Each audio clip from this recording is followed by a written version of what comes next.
Écoutez, je vous remercie en tout cas de m'accueillir. Donc je vais vous parler de mon ouvrage qui s'intitule « L'enjeu de la cotisation sociale ».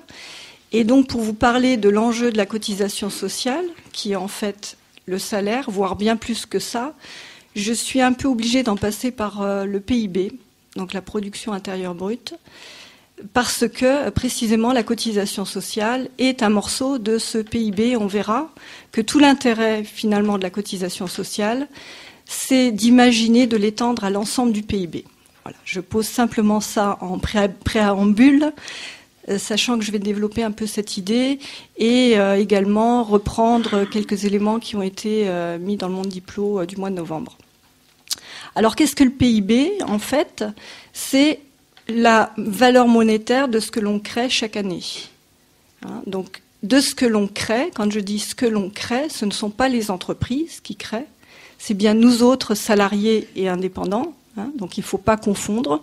Les seuls créateurs de richesse, en France et ailleurs, ce sont bien les salariés, les indépendants, pas les entreprises, pas les employeurs. Donc, ça, il faut bien garder ça en tête.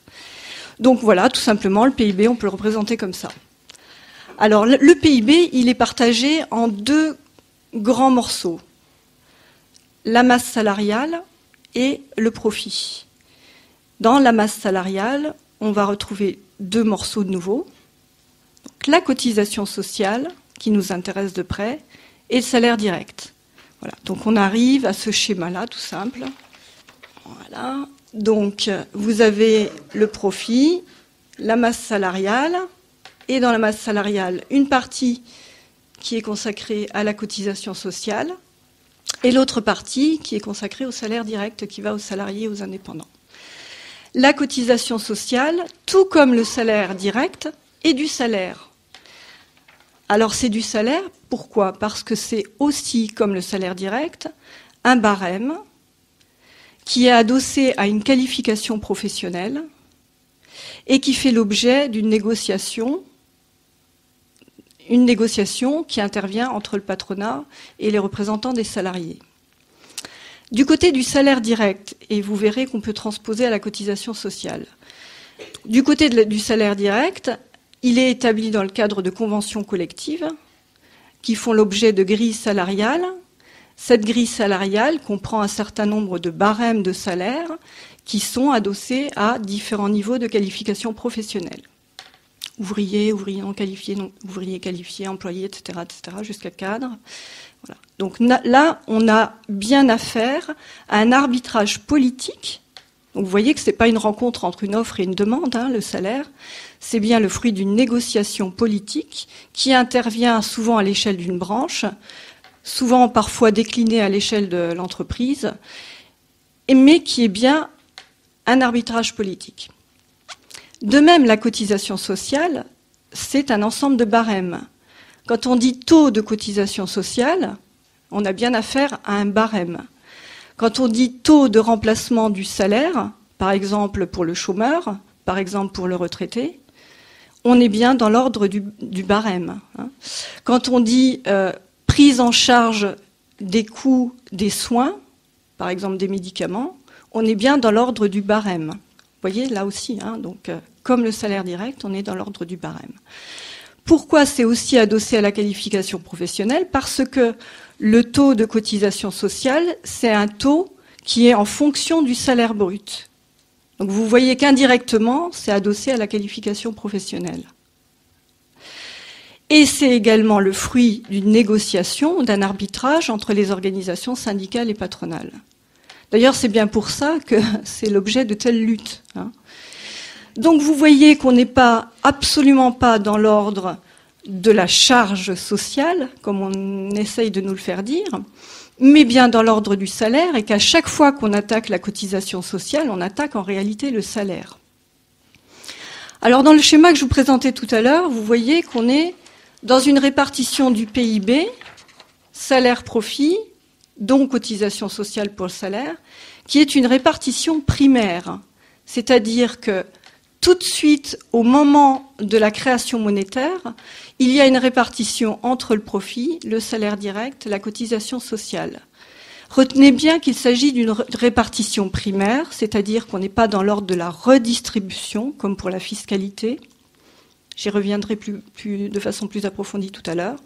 On est bien dans l'ordre de la répartition primaire, ce qui signifie qu'à chaque fois qu'on augmente la cotisation sociale, on marginalise finalement le profit, on le diminue. En revanche, à chaque fois qu'on diminue la cotisation sociale, eh bien au contraire, on favorise le profit. Et c'est bien ce qui s'est passé au cours de ces 30 dernières années. Donc depuis 30 ans, en 82, à partir de 82-83 jusqu'à aujourd'hui, aussi bien le salaire direct que la cotisation sociale ont été attaqués. On est bien dans l'ordre du conflit capital-travail. Faut pas se tromper, d'ailleurs le patronat ne se trompe pas. Quand il dit que le coût du travail est trop élevé, il dit bien ça. Il dit qu'on est dans l'ordre du coût du travail, c'est-à-dire du rapport capital-travail. Il ne dit pas autre chose. Nous, on se trompe quand on parle, par exemple, d'équité, j'y reviendrai tout à l'heure, ou de solidarité professionnelle, on déplace le problème. Donc, depuis une trentaine d'années, on a perdu, nous, en termes de salaire, de masse salariale, cotisation, salaire direct, environ 8 points. Allez, on va dire 10 points, donc, ce qui est énorme. Ces 10 points sont allés au profit. Alors on aurait pu se dire, bon, ça va au profit, pourquoi pas, si ça peut améliorer les investissements, et derrière l'investissement, l'emploi, et derrière l'emploi, le salaire. Mais non, c'est pas du tout ça qui s'est produit. En réalité, les 8 points ont été versés ou transférés, si vous préférez, aux dividendes, je vous apprends rien, et en partie à l'épargne des entreprises qui elles-mêmes ont investi, ont placé, etc. Et quant à l'investissement, il n'a pas bougé. Ça fait 30 ans qu'il représente environ 20-25% du PIB. Il ne bouge pas. Donc, quand l'argument qui nous est avancé de dire la partie de salaire qui a été versée au profit a été transférée à l'investissement, c'est erroné. C'est pas du tout ce qui s'est produit. Alors comment ces décisions, puisqu'on a affaire à des décisions politiques, c'est pas du tout une fatalité, comment ces décisions ou pourquoi ces décisions ont été prises depuis une trentaine d'années? Elles ont été prises à la fois sur le salaire direct et sur la cotisation sociale. Sur le salaire direct, vous vous souvenez sans doute du tournant de la rigueur de Mitterrand, 82-83, et puis depuis, on est toujours dans ce gel du salaire direct. Et on verra comment il a été compensé par la suite. Pour vous donner des chiffres, l'évolution entre 1945 et 1983 du salaire direct, 1959 et 1983 du salaire direct, a été multipliée par 2,2. Par contre, entre 1983 et aujourd'hui, ça a été multiplié par 1,2. Donc on voit bien la division par 2 de la multiplication du salaire direct. Retrait quasi-gel du salaire direct, donc depuis 30 ans. Du côté du salaire indirect, des cotisations sociales, tous les taux ont été gelés progressivement. En 1979, c'est le taux de cotisation patronale de la vieillesse qui a été gelé. En 1984, c'est le taux du régime général. En 1993, c'est le taux patronal de l'indemnité chômage. Le taux de cotisation salariale, donc on a d'un côté taux de cotisation patronale, sont des différences pas très importantes, mais bon, je vais quand même les donner. Donc taux de cotisation patronale, je viens d'en parler. Le taux de cotisation salariale, lui, a été gelé à partir du milieu des années 90. Donc ça veut dire que depuis le milieu des années 90, le taux de toutes les cotisations sociales est gelé. Donc voilà, ça explique aussi ce retrait du salaire indirect et du salaire direct. Au nom de quoi ces décisions ont été avancées? Donc les réformateurs ont mis dans la balance, et ça va faire écho sans doute dans vos têtes, ont mis dans la balance le chantage à l'emploi, le chantage au coût du travail, on en parlait tout à l'heure, et le chantage à la compétitivité. Ça, c'est un peu l'un des derniers arguments qu'on a entendus ces derniers temps avec le rapport Gallois qui est sorti en fin d'année dernière. Alors, le coût du travail jouerait contre l'emploi. Donc, ça s'est décliné de quelle manière? Eh bien, par les exonérations de cotisations sociales. Donc les exonérations de cotisations sociales concernent aujourd'hui la moitié des salariés, puisque elles vont jusqu'à 1,6 fois le SMIC. 1,6 fois le SMIC, c'est en fait le salaire médian. On a la moitié des salariés qui gagnent plus et la moitié qui gagnent moins. Donc c'est pas rien. La moitié des salariés font l'objet d'exonérations de cotisations sociales, c'est-à-dire environ 30 milliards chaque année. Ces 30 milliards sont compensés par la fiscalité, donc par le contribuable, c'est-à-dire par nous en réalité. Donc les exonérations de cotisations sociales, d'après les études qui sont réalisées, il y a beaucoup de polémiques autour de ça, mais en réalité n'ont pas l'air de créer ou de maintenir beaucoup d'emplois. Donc l'argument tient moyennement. L'autre décision concernant les cotisations sociales et le chantage à l'emploi qui a été pris, c'est ce qu'on a appelé à un moment donné, dans les années 2000, Nicole Notat notamment, l'activation des dépenses passives. Donc, c'est quoi les dépenses passives? D'après les tenants de cette réforme, c'est en fait tout ce qui concerne l'indemnisation du chômage. On considère, en quelque sorte, quand on dit dépenses passives, que non seulement on n'a pas affaire à un salaire pour l'indemnité du chômage, qu'on a affaire à une dépense, et qui plus est passive, ce qui sous-entend derrière que le chômeur, finalement, eh bien, c'est un feignant. Voilà. Et donc, il faut activer ce chômeur qui profite du système, quelque part.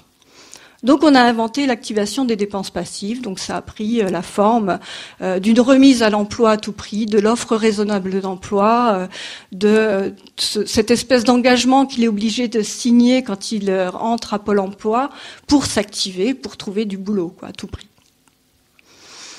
L'autre mesure qui n'est pas réellement prise, mais qui est promue par certains syndicats et certains partis politiques, je pense à la CGT et au Parti communiste, c'est de dire, trouvons une solution du type modulons les cotisations sociales en fonction finalement de la politique de recrutement et de gestion du personnel des entreprises. C'est ce qui est en train de se négocier aujourd'hui, vous allez comprendre pourquoi.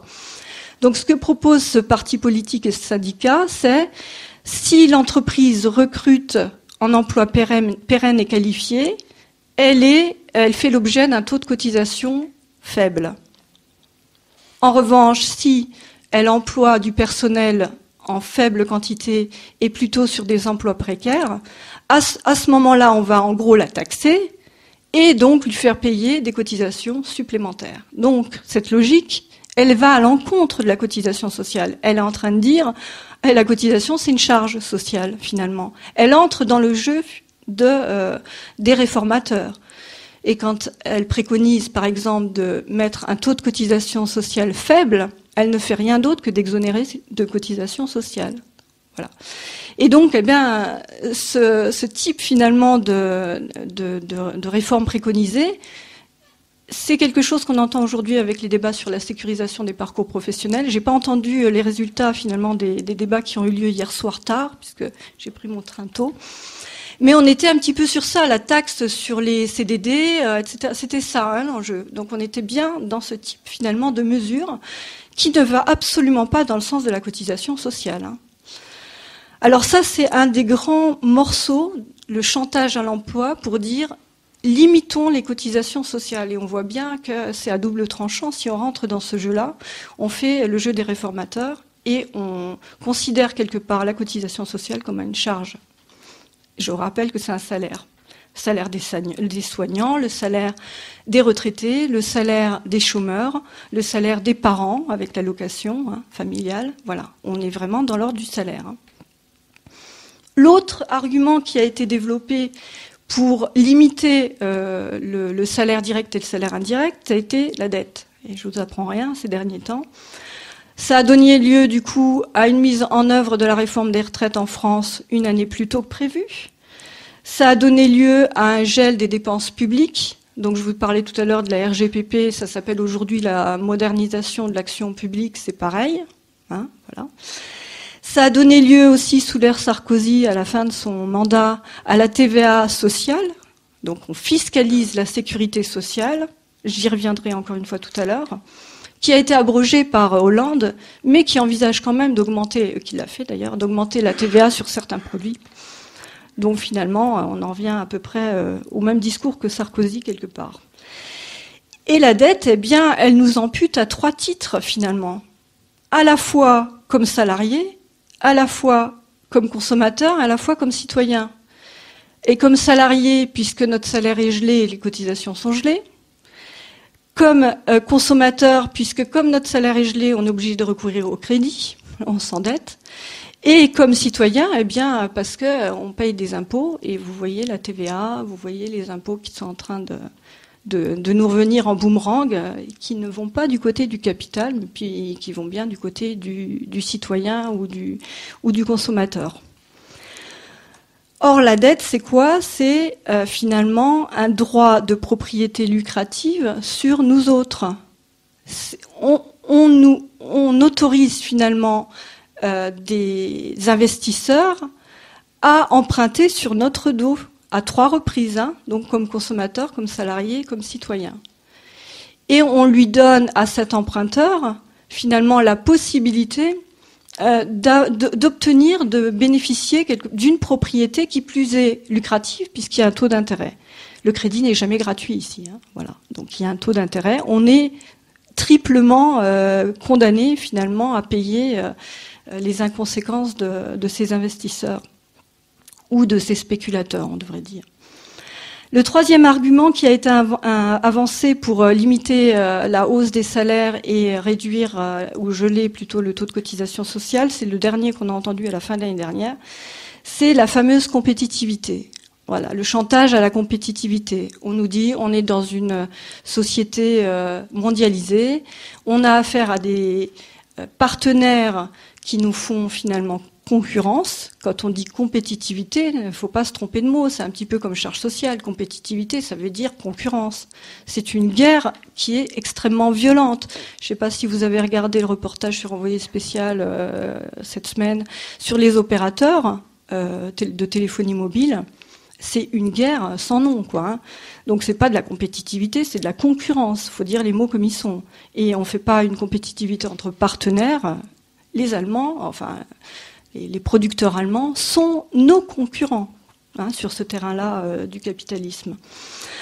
Or, quand on regarde, si on se place du point de vue, en tout cas, des personnes qui veulent nous imposer des mesures par rapport à la compétitivité, si on regarde le coût du travail, prenons leur terminologie, on se situe finalement à peu près à la même hauteur que notre principal compétiteur, qui est l'Allemagne précisément. Sur les produits manufacturés, le coût du travail, pour reprendre cette terminologie, en France est de 35,9 €. C'est des stats sur Eurostat, hein, on les trouve tous.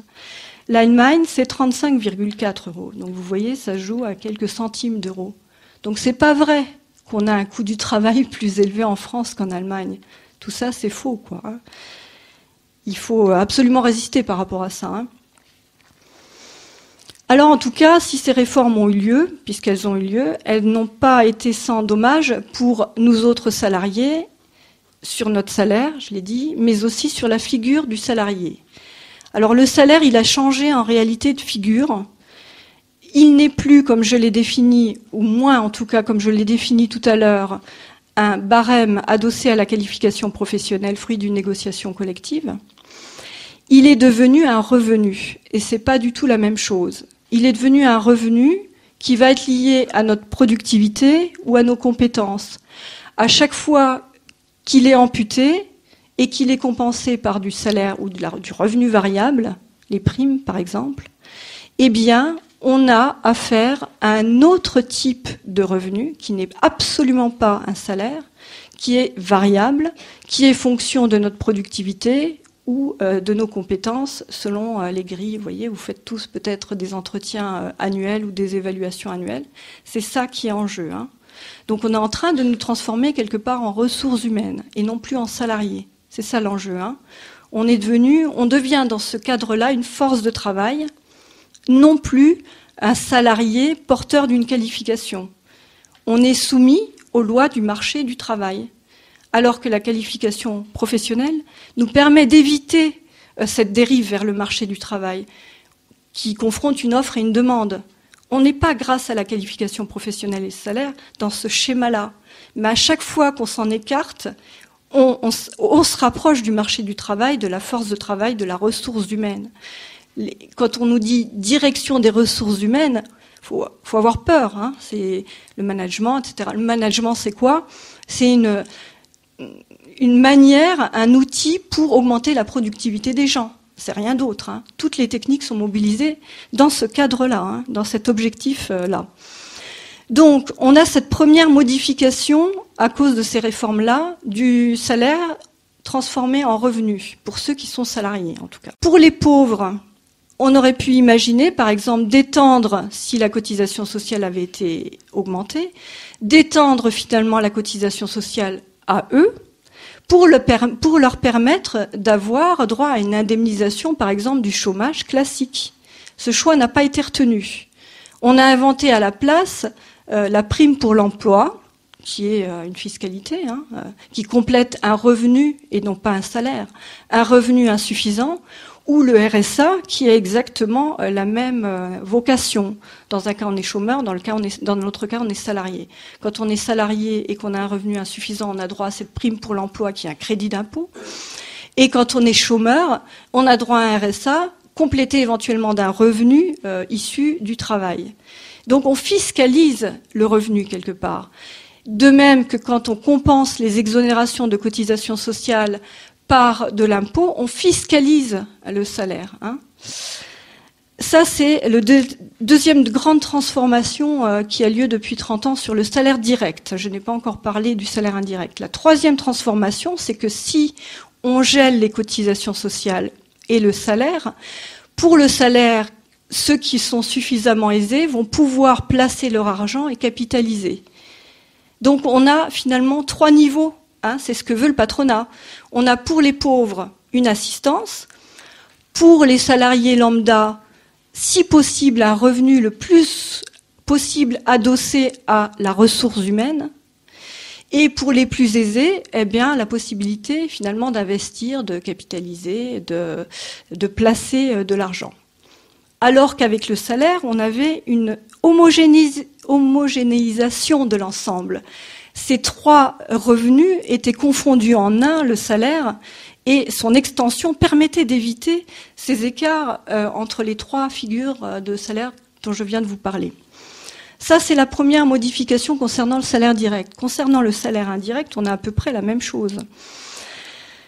On a eu des modifications des paramètres.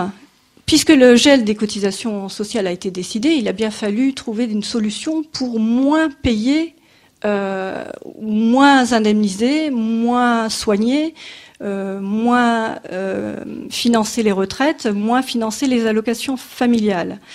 Donc on a joué sur des paramètres. Les 3 paramètres qui sont toujours mis en avant, ça va être le taux de remplacement, ça va être la durée de remplacement, et ça va être la couverture, le nombre de personnes couvertes par les cotisations sociales. Donc le taux de remplacement, on le voit par exemple pour la santé, de plus en plus c'est le particulier qui doit prendre en charge une partie du remboursement par exemple des médicaments ou même du règlement des soins auprès de son soignant. Hein, on voit apparaître le secteur 2. C'est-à-dire, hein, vous savez, c'est tous ces médecins spécialistes souvent qui ne sont pas conventionnels, hein, qui ne sont pas dans le secteur 1. Ou bien les médicaments sont de moins en moins remboursés, on le voit bien tous. Hein.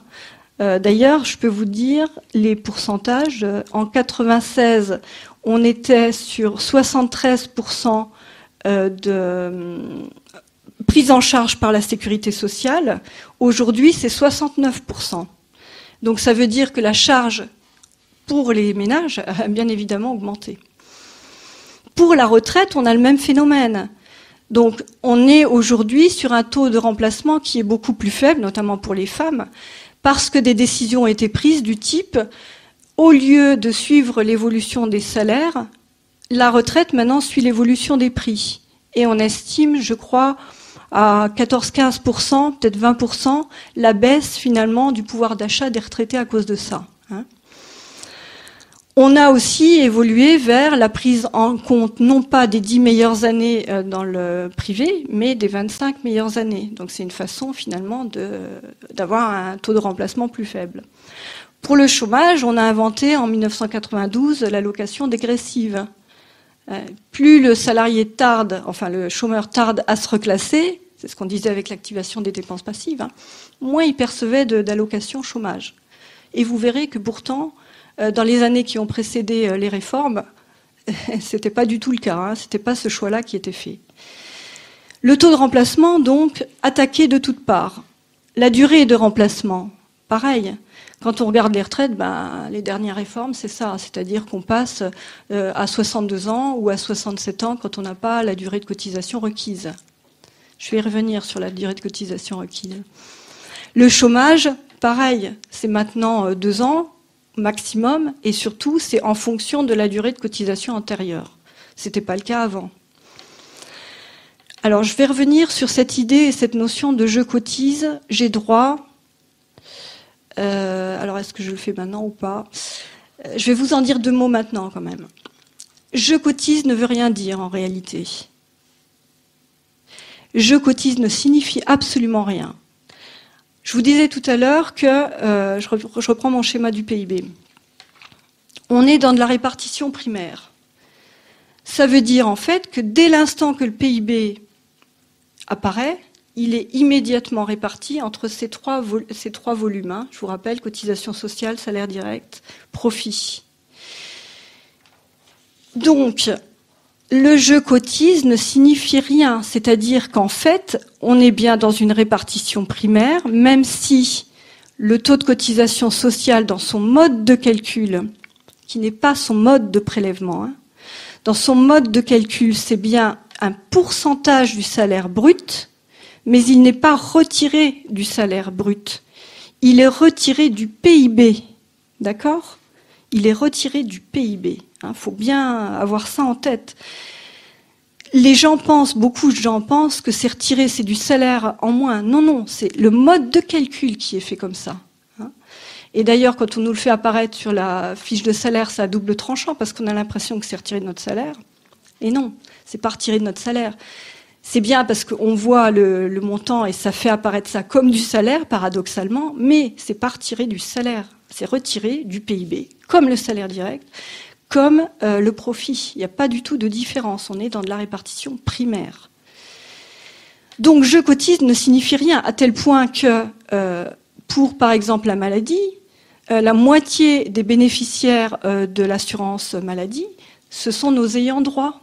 C'est des gens qui ne cotisent pas, nos enfants. Ou bien la retraite de réversion, par exemple, eh bien le conjoint qui n'a pas cotisé, il y a droit. Donc il n'y a absolument pas d'obligation d'avoir cotisé. Comme on dit, c'est une erreur d'ailleurs ce terme-là, je répète, entre guillemets, pour bénéficier de la cotisation sociale. Il faut juste que le volume de cotisation sociale collecté soit suffisant pour couvrir tous nos besoins. Ça, faut vraiment l'avoir en tête, d'où le gel des cotisations qui fait tellement de dégâts. Voilà, ça c'était une parenthèse. Je reviens sur les modifications qui sont intervenues concernant donc les cotisations sociales, le salaire indirect depuis une trentaine d'années. Donc je vous ai dit que ça a touché le taux de remplacement, retraite, chômage, prise en charge médicaments. Je vous ai dit que ça avait bougé les durées de remplacement, retraite, chômage. La couverture aussi. Eh bien, on en a eu une petite, un petit éclairage tout à l'heure, puisque pour le chômage, je vous disais tout à l'heure qu'on aurait très bien pu étendre l'indemnisation du chômage à tous les chômeurs, y compris ceux qui aujourd'hui relèvent du RSA. Ce n'est pas le cas. On a inventé le RSA, faute de couverture suffisante, sauf de cotisation suffisante, pour les pauvres salariés qui n'avaient pas suffisamment cotisé. Et on vient de voir que « je cotise » ne signifie rien. Pour la santé, on aurait très bien pu étendre le régime général à tout le monde. On l'a bien pour les ayants droit, n'est-ce pas? Et on a créé la CMU. Pourquoi on a créé la CMU? On aurait très bien pu augmenter le taux de cotisation santé et permettre aux pauvres, entre guillemets, de bénéficier du régime général, on n'aurait pas eu les pauvres. Les pauvres, cette catégorie ne serait pas apparue. La retraite, on avait presque réussi à absorber les personnes qui relevaient du minimum vieillesse, qui n'avaient pas cotisé, entre guillemets, et qui de plus en plus pourtant disparaissaient parce qu'elles étaient prises en charge par le régime de l'assurance vieillesse. Malheureusement, en 1993, on a réinstauré un minimum vieillesse qui aujourd'hui eh bien, est en train de s'étendre beaucoup auprès des femmes, notamment. Donc on arrive à une configuration, finalement, celle que voulait le patronat, assurance, assistance. Donc on a la figure de celui qui est intégré, qui est le salarié qui a cotisé suffisamment, etc., éventuellement, qui peut capitaliser, et la figure du pauvre qui, lui, eh bien, souvent toute sa vie, va relever du RSA, de la CMU, du minimum vieillesse. Voyez ? Donc on arrive à un fractionnement de la société qu'on aurait très bien pu éviter si on avait tout simplement décidé d'augmenter les taux de cotisation sociale. Choix politique. Alors, je vais revenir un petit peu sur cette fameuse menace qui pèse, qui s'est déjà un peu engagée, mais menace qui risque de ressurgir dans les années qui viennent, voire les mois qui viennent, sur la fiscalisation de la sécurité sociale.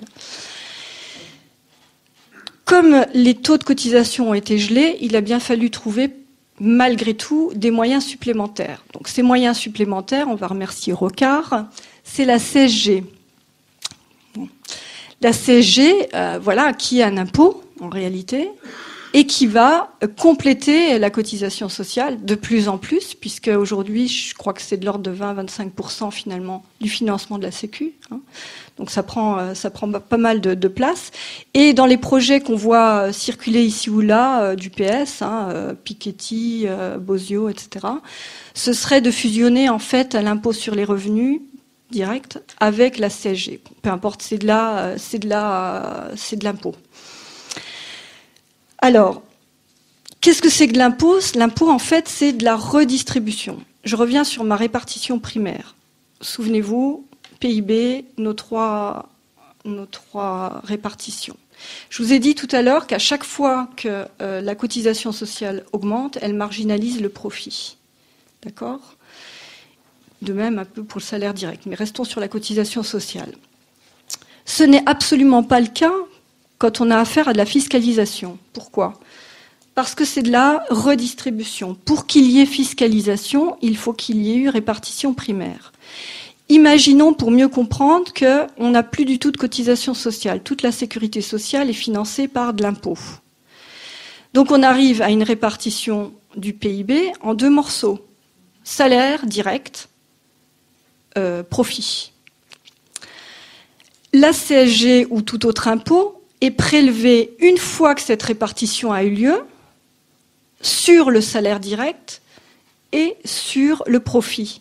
Tout ça n'arrive qu'en dans un deuxième temps. À aucun moment, ça marginalise le profit. Vous comprenez ? Ça maintient, au contraire, ça confirme le profit dans son existence. On arrive à ce schéma-là. Donc, imaginons qu'on a donc que deux parties. Voilà, le salaire direct, le profit. Il faut qu'il y ait eu cette première répartition pour qu'un bout aille en fiscalité au financement de la Sécu, dans le salaire direct et dans le profit.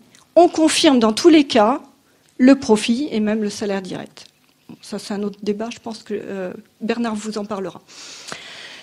Donc, il n'y a absolument pas de remise en cause du système, alors que la cotisation sociale, vous comprenez bien qu'elle remet en cause le système, elle est subversive du système capitaliste, puisqu'elle marginalise à chaque fois le profit. Vous voyez que l'enjeu, il est là en réalité. Même si on collecte avec l'impôt autant que la cotisation sociale, ce n'est pas une solution satisfaisante pour qui est de gauche de mon point de vue. C'est-à-dire qu'on ne remet absolument pas en cause ce système de production. Donc vous voyez bien que l'enjeu de la fiscalisation ou l'enjeu de la cotisation ne sont absolument pas du tout du même ordre. Dans un cas, on confirme le système tel qu'il existe, on ne le remet pas en cause. Voilà. Dans l'autre cas, au contraire, c'est subversif. On marginalise le profit. Voilà. Alors, toutes ces décisions de régression ont été prises, je l'ai dit, au nom de l'emploi, au nom de la compétitivité, au nom de la dette, et se sont appuyées sur un argument moral qui est celui de l'équité. Quand on entend parler d'équité, il faut absolument se méfier. Alors, l'équité, c'est quoi, en fait? C'est il y a des injustices justes et il y a des injustices injustes, du point de vue des réformateurs. Hein. Et c'est seulement les injustices injustes que l'on doit combattre. Par contre, les injustices justes, maintenons-les. Parlons, donc, voilà, il faut avoir un petit peu cette idée-là en tête. Comment ça se traduit concrètement? J'ai un emploi, donc j'ai droit à un revenu, et j'ai droit à un revenu de remplacement. Voilà, c'est ça la logique. Hein. Donc l'emploi, c'est la condition indispensable finalement pour recevoir un revenu, pas toujours un salaire, ou un revenu de remplacement. Ça signifie qu'on ne peut absolument pas imaginer qu'on puisse travailler en dehors de l'emploi. Or, on peut très bien travailler en dehors de l'emploi. Par exemple, le retraité travaille. Souvent, la moitié des conseils municipaux en France sont occupés par des personnes retraitées. Si elles ne travaillent pas dans un conseil municipal, on peut s'interroger. Donc, ça oblige à s'enfermer dans le carcan de l'emploi. Ça, c'est une première chose. En plus, en outre, au nom de l'équité, on va dire, puisque je cotise, et je vous ai dit tout à l'heure que ça ne signifiait pas grand-chose, mais bon, puisque je cotise, alors j'ai droit à un revenu de remplacement. Voilà. Et pire que ça, et c'est ce qui a justifié l'augmentation de la durée de cotisation pour la retraite, par exemple, c'est plus je cotise, plus j'ai droit. Donc, au nom de cet argument-là, on a augmenté la durée de cotisation pour la retraite. Et par exemple, pour le chômage, on a dit un jour cotisé égale un jour indemnisé. C'était absolument pas ça avant. Hein. Donc, vous voyez la logique de l'équité quelque part. C'est absolument dangereux. On en arrive finalement à s'enfermer dans la logique de l'emploi, qui est aujourd'hui l'employabilité, le revenu, la ressource humaine, tout ce que je vous ai dit tout à l'heure, le management. Et pour la cotisation sociale, on n'est plus du tout dans du salaire, quelque part, on est dans du revenu différé. Puisque plus je cotise, plus j'ai droit. Je fais comme si j'épargnais. Mais non, on n'épargne pas, on est en répartition. Hein? Donc on ne met pas de côté. Quand on dit je cotise, ça ne veut rien dire du tout. Je cotise rien du tout, en réalité. Je ne mets jamais de côté. C'est un système en répartition. Il y a un jour entre le moment où les cotisations sont collectées, transformées par l'URSSAF en prestations sociales. Il n'y a pas d'accumulation financière, ça embête le capital d'ailleurs. Donc il n'y a absolument pas lieu de dire je cotise, je cumule comme si j'étais dans une épargne. Je ne suis pas dans un revenu différé, absolument pas. Je suis bien dans un salaire immédiat.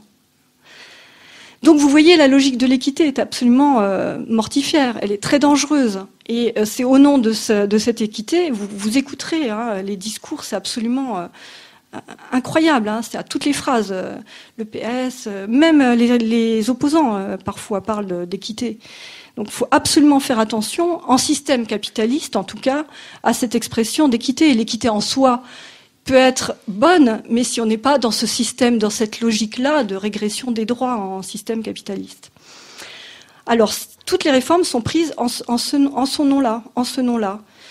Et la création des pauvres, eh bien, elle vient de là aussi. Ah, ben, ils n'ont pas travaillé, ils n'ont pas droit. Hein. Donc, pour eux, on va créer des minima, quoi. Voilà. Donc, on est dans l'ordre de l'équité. Et on a même créé, pour les retraités, non seulement le minimum vieillesse dont je vous parlais tout à l'heure, mais un truc intermédiaire entre ceux qui reçoivent une retraite normale et ceux qui reçoivent le minimum vieillesse, ça s'appelle le minimum contributif.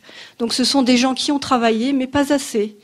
Alors pour eux, on a inventé cet entre-deux qui mélange un peu d'assistance et un petit peu d'assurance classique. Hein.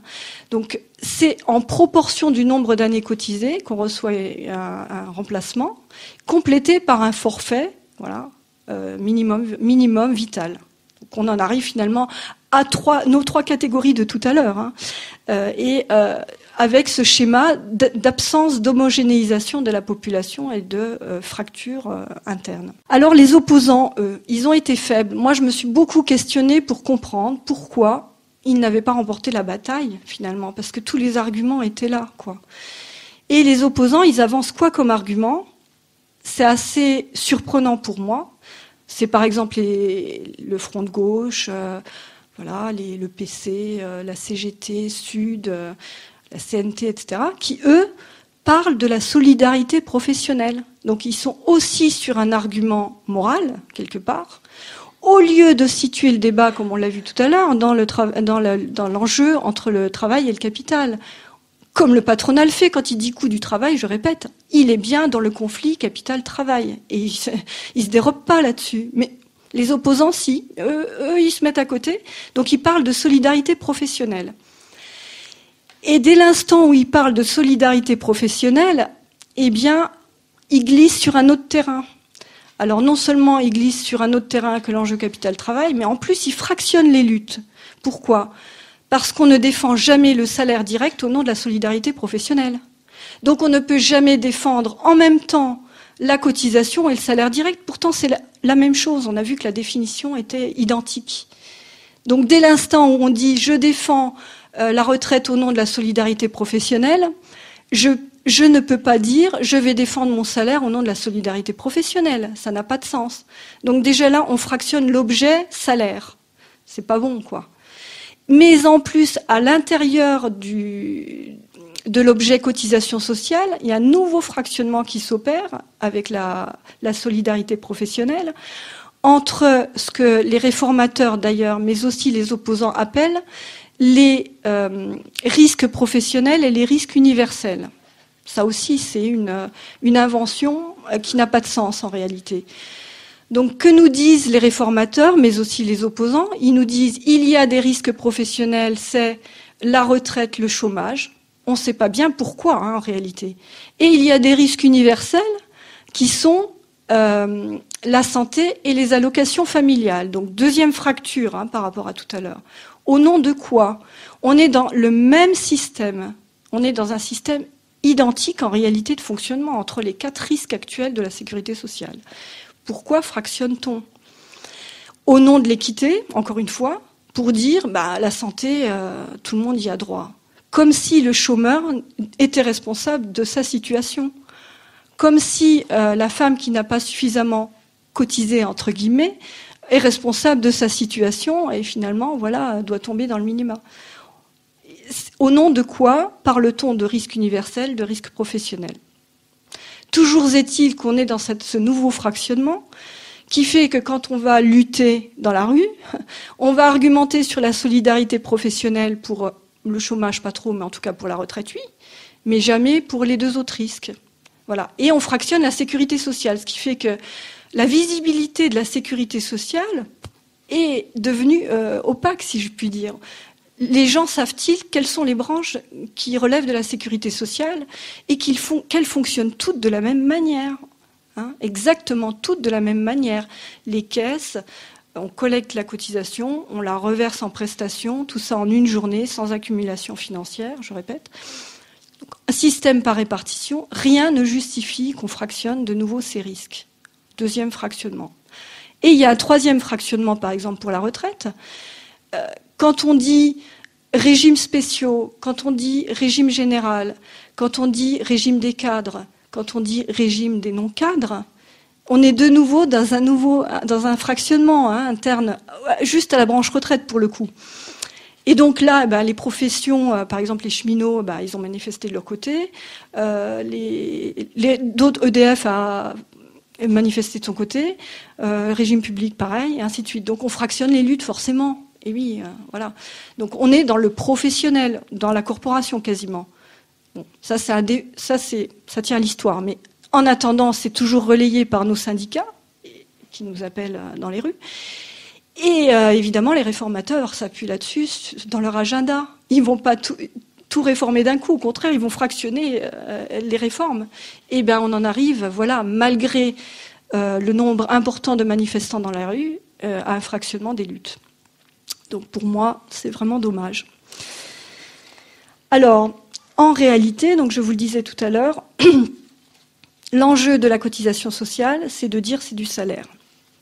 Et la cotisation sociale, elle a été révolutionnaire jusque dans les années 70. On était justement dans une perspective d'extension de la cotisation sociale jusqu'au coup d'arrêt de 79-80. Donc c'est possible, je veux dire, hein, voilà.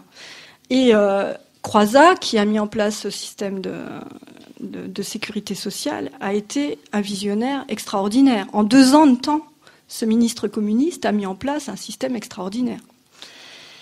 Peut-être qu'il en visionnait pas tout de suite la portée, mais quand on y réfléchit, c'est que c'est vraiment révolutionnaire, je ne sais pas comment dire autrement. Par exemple,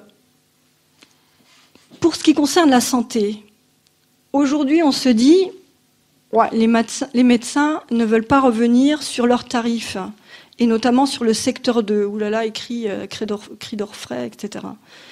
Eh bien en 60, on avait décidé de plafonner les tarifs des médecins. C'était possible. En 1955, on invente la longue maladie. En 1954, on ouvre la couverture de la santé aux DOM, au département d'outre-mer, aux agriculteurs en 1961, aux commerçants artisans en 1966. On généralise finalement l'ensemble de la santé, quasiment à 99% de la population, en 1972. Donc c'était possible. Et le taux de cotisation ne cessait d'augmenter à ce moment-là. Hein. En 1974, la liste des affections sans ticket modérateur est élargie. En 1977, le remboursement total des médicaments est décidé pour tous les médicaments jugés irremplaçables. Quand on entend aujourd'hui les discussions autour des médicaments, c'est affligeant. Pour le chômage, par exemple, en 1967, le taux de remplacement était de 35%, il passe à 42% plus un forfait. Donc on est à peu près à 75% du brut, ce qui est énorme. On instaure un plancher, 80% du SMIC brut, du SMIC à l'époque brut. On affecte ces allocations chômage en fonction des 3 derniers mois d'activité. Vous voyez, aujourd'hui, c'est 1 jour cotisé, 1 jour indemnisé. On n'est plus du tout sur le même registre. On raisonne totalement différemment, c'est-à-dire on se dit qu'on va indemniser le chômeur sur la durée de son chômage et non pas sur la durée de sa cotisation antérieure. Donc on augmente la durée de prise en charge. En 1961, on passe de 270 jours à 300 jours d'indemnisation. En 1965, 365 jours. À taux complet, hein, total, sans dégressivité. En 1979, on décide de fusionner les 2 régimes qui existaient jusqu'alors. Le régime public, qui était plutôt forfaitaire, et le régime d'assurance chômage. Ce qui fait que l'on couvre 80% des chômeurs quasiment. Donc c'est énorme, quoi. Mais le patronat, il voit évidemment une attaque et en 1984 décide, en faisant pression, de nouveau séparer le régime public et le régime d'assurance chômage, avec l'accord de la CFDT. Pour la retraite, en 1971, on passe à une retraite de base de taux de remplacement de 40% à 50%. Avec les complémentaires, on est à hauteur de 75% du brut, ce qui est quand même énorme. On décide de passer des 10 dernières années aux 10 meilleures années. En 1982, on indexe l'évolution des retraites au salaire et non plus au prix. Et on est revenu en arrière, malheureusement, ces dernières années. En 1960, on était à 65 ans pour l'âge de la retraite. Et en 1982, vous vous souvenez tous de la réforme, 60 ans.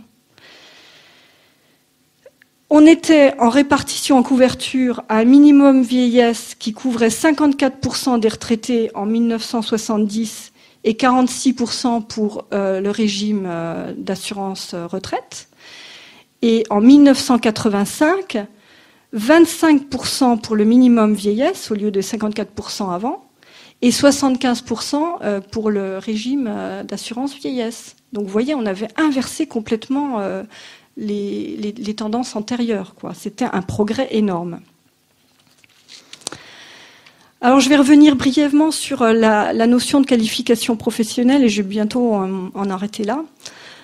Je voudrais y revenir parce que c'est un point qui est important et on ne le saisit pas toujours bien. Même nous autres salariés, on ne voit pas en quoi la qualification professionnelle est une avancée considérable qui a été finalement décidée et mise en place, encore une fois, grâce à Croizat notamment, avec les conventions collectives en 1950. Avant ces conventions collectives, on avait affaire à un salaire à la tâche ou à la pièce. Ça signifiait quoi? Ça signifiait en fait, quand je dis salaire, je devrais dire revenu, qu'on était payé en fonction de la production et de la productivité à l'instant T sur telle production P. Hein, donc c'était vraiment au plus proche de ce que l'on produisait sur une période fixe.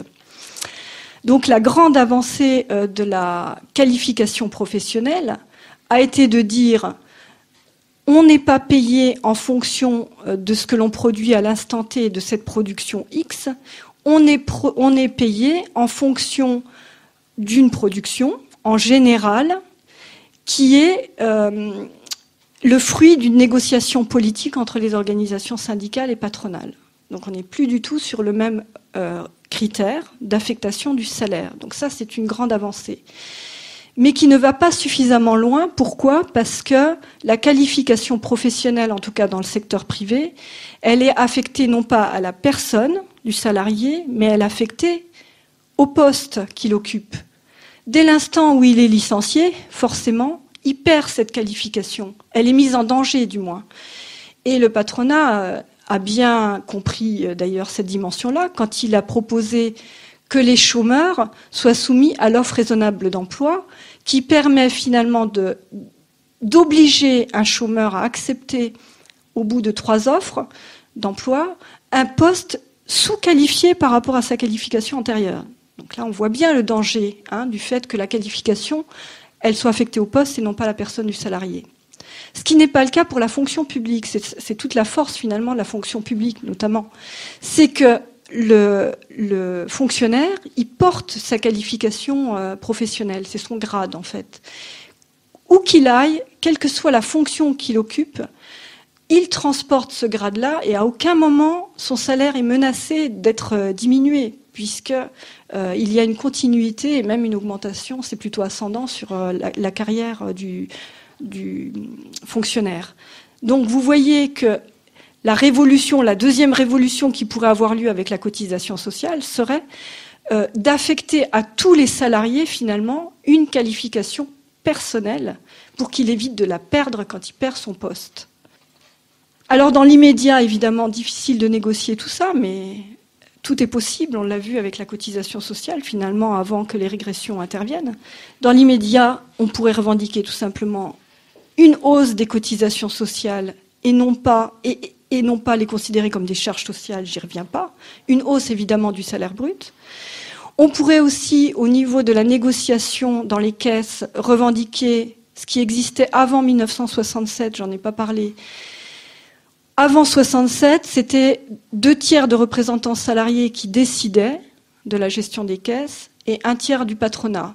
Aujourd'hui, on est à 1/2 depuis 67. Encore une régression. On pourrait tout simplement revendiquer de nouveau de prendre le pouvoir. 2/3, 1/3. Au moins 2/3, 1/3, si ce n'est plus. Bon, moi, j'irai bien plus loin, mais bon. On pourrait aussi décider d'unifier l'ensemble des branches de la sécurité sociale. Ce serait beaucoup plus visible pour le peuple. On a une seule caisse de sécurité sociale au lieu d'avoir toutes ces branches et qui fait le jeu finalement, encore une fois, des réformateurs. On l'a vu tout à l'heure. Et évidemment, revenir à toutes les réformes régressives qui ont eu lieu sur les durées de cotisation antérieures obligatoires, puisqu'on a bien vu qu'avec les ayants droit, il n'est pas nécessaire d'avoir cotisé pour avoir droit. Et ce que je disais tout à l'heure, enfin, d'affecter cette qualification personnelle à tous les salariés et au lieu de la qualification professionnelle.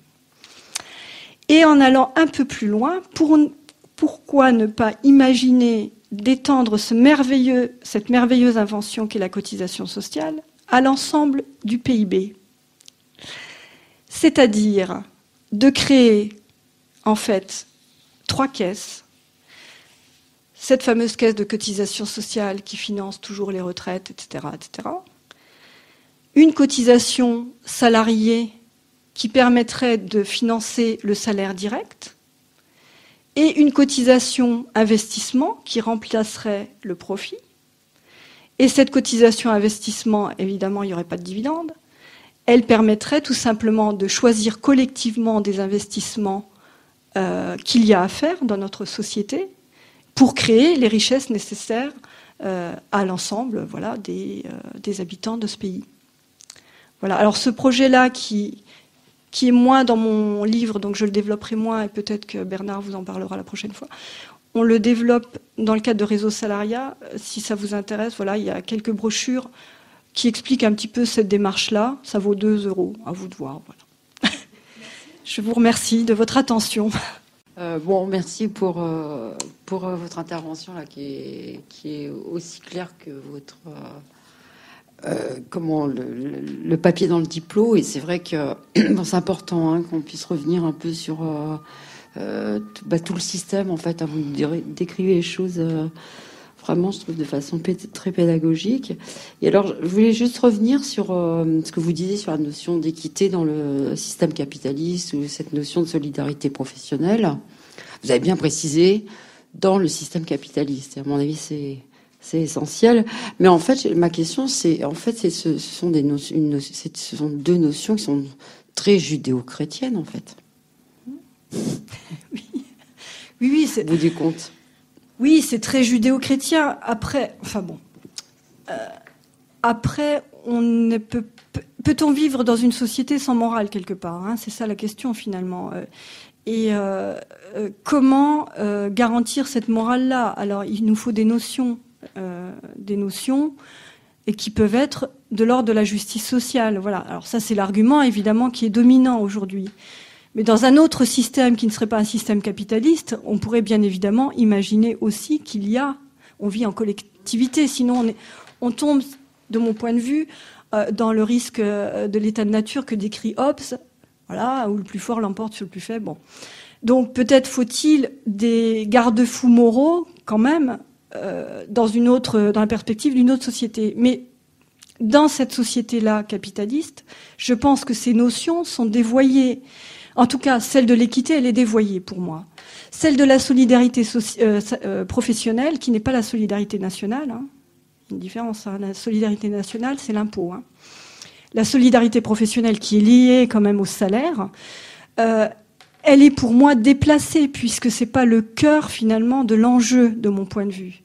Mais rien n'empêche, dans une autre société, au contraire, d'être solidaire. Hein. Je veux dire, cette notion-là, c'est quand même, ça peut être quand même un liant important. Donc, moi, je ne suis pas opposée à ces notions-là. L'équité, pourquoi pas dans un autre système? Tout le monde ne mange pas la même quantité. Bon, bref, voilà. On peut raisonner comme ça aussi, chacun en fonction de ses besoins. Hein. C'est ça que ça veut dire, l'équité aussi, quelque part. Pourquoi pas? Mais ce que je reproche, moi, en fait, dans ce système actuel, c'est que l'on s'appuie sur cet argument-là de l'équité pour la dévoyer quelque part et prendre ce qui intéresse les réformateurs dans cette notion-là pour justifier ce qui n'est pas du tout égalitaire, équitable, etc. Voilà, hein, vous voyez, c'est ça que je veux dire en fait. Mais c'est sans doute, oui, judéo-chrétien, ça existait peut-être aussi sans doute avant la chrétienté, quoi, hein, l'équité ou la solidarité. Voilà, il faudrait faire des recherches, mais je pense que oui. Ouais. Non, je voulais juste dire en fait que le système capitaliste et tout cet héritage judéo-chrétien, c'est des choses qui vont bien ensemble. Oui. Voilà. Oui, parce qu'on a voilà. Et juste une chose, peut-être que la morale ou l'éthique, ça peut être autre chose aussi que dans un système ou dans une pensée judéo-chrétienne. Oui. Oui, on retrouve, de toute façon, le pendant pratique de l'équité, c'est l'assistance, l'assurance. Voilà. Oui, je voulais juste revenir sur les dangers de la fiscalisation de la cotisation. Est-ce que vous pourriez redire un petit peu parce qu'effectivement, pourquoi pas l'impôt finalement? Il y a des gens qui vont dire, finalement, on pourrait mettre ça dans l'impôt. C'est d'ailleurs ce que fait Roca. Enfin bon, est-ce qu'on peut reparler un petit peu de ça? Alors, aujourd'hui, la CSG... Aujourd'hui, la CSG, d'après les derniers rapports de la Cour des comptes 2011, enfin c'est pas le dernier, c'est l'avant-dernier, nous dit quoi? Nous dit qu'elle est prise à 10% sur le capital et à 90% sur les ménages. Bien. Donc ça pourrait être un argument pour dire c'est absolument inégalitaire. L'impôt, la fiscalisation, c'est pas bon du tout de ce point de vue-là. Ce n'est pas l'argument là en fait qu'il faut retenir, parce que on pourrait très bien imaginer une CSG complètement retirée du capital. D'accord ? Mais le problème, il est bien ailleurs. C'est-à-dire, il faut que je refasse un schéma, peut-être dans ce cas-là. Donc, imaginons une société dans laquelle on n'a pas de cotisation sociale, où on n'a que de l'impôt pour financer notre sécurité sociale. Je pense que c'est le meilleur moyen pour comprendre le truc. Donc voilà.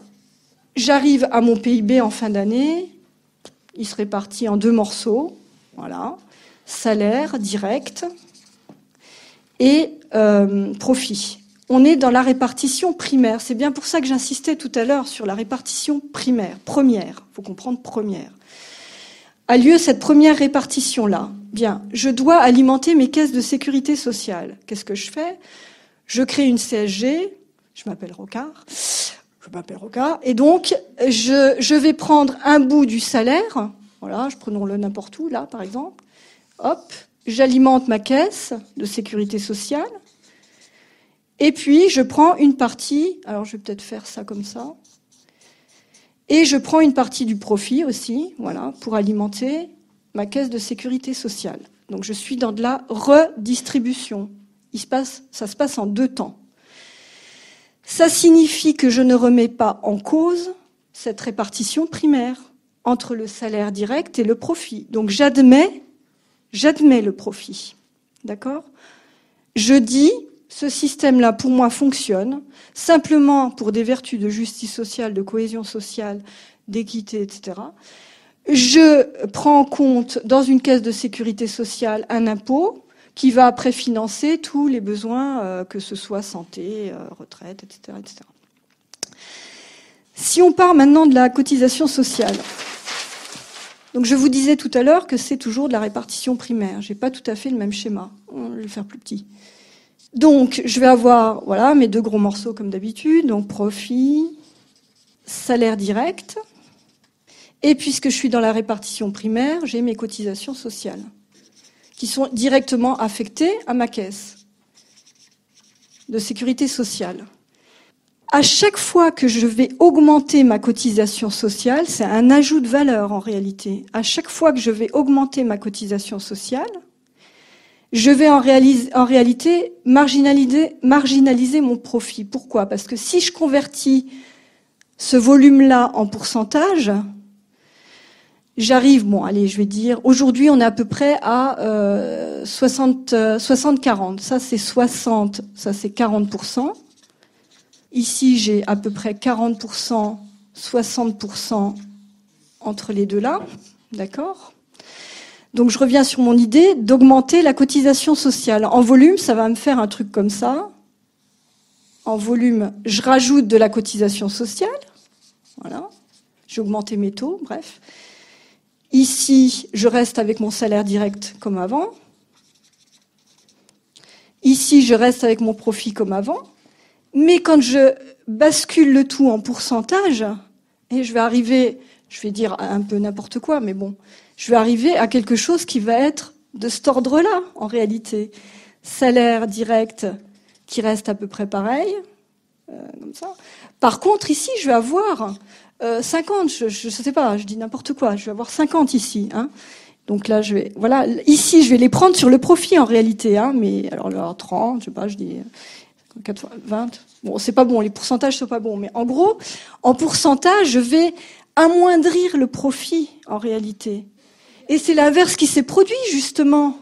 Mais oui, c'est l'inverse qui s'est produit puisque voilà, avant les années 70, j'étais à 70, 30, vous voyez ? J'avais marginalisé le profit grâce à la cotisation sociale et un peu au salaire direct. Vous comprenez ? C'est vrai qu'on a tout de suite constaté que actuellement c'est le contraire qui se passe. C'est finalement on cherche à augmenter le profit en diminuant les cotisations sociales. Mais en même temps, on comprend pourquoi des gens imaginent pourquoi ils veulent passer par l'impôt. Parce qu'actuellement, disons, les salariés sont pas assez forts pour imposer une augmentation des cotisations sociales. Donc, ils voient que même ils diminuent, le profit augmente, leur salaire parfois ne diminue pas encore, mais leur cotisation sociale diminue et dans beaucoup de pays aussi, les salaires commencent déjà à diminuer. Alors donc, que font-ils? Ils se tournent vers l'État.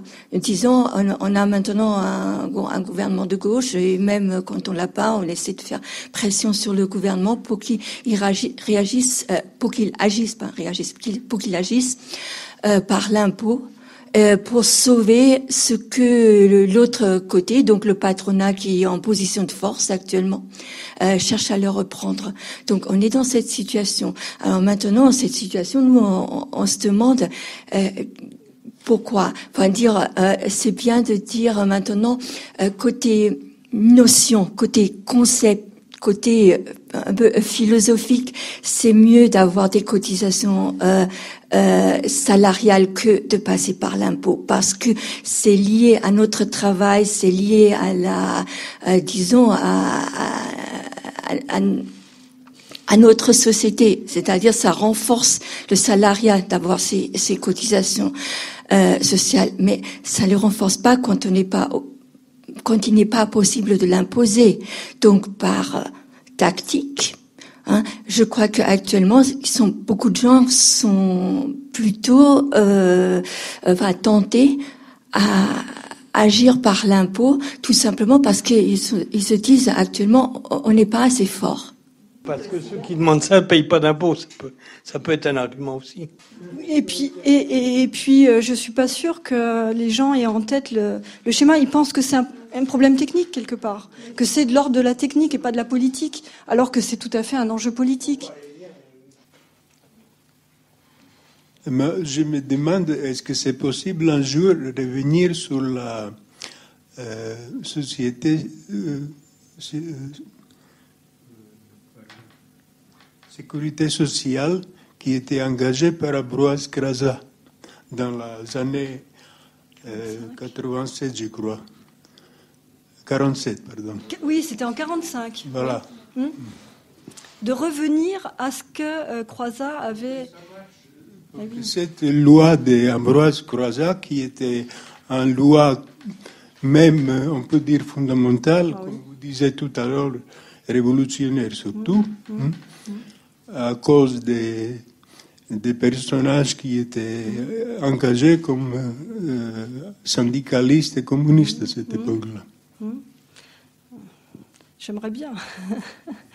J'aimerais bien, mais moi je pense que oui, s'il y a un gros travail pédagogique qui est fait, on essaie de le faire à notre niveau, mais s'il y a un gros travail pédagogique qui est fait pour rappeler ce que c'est que la sécurité sociale, moi je pense que les gens sont prêts à entendre ça. Quand on leur explique, qu'on prend le temps d'expliquer, ils prennent conscience finalement de ce trésor, quoi.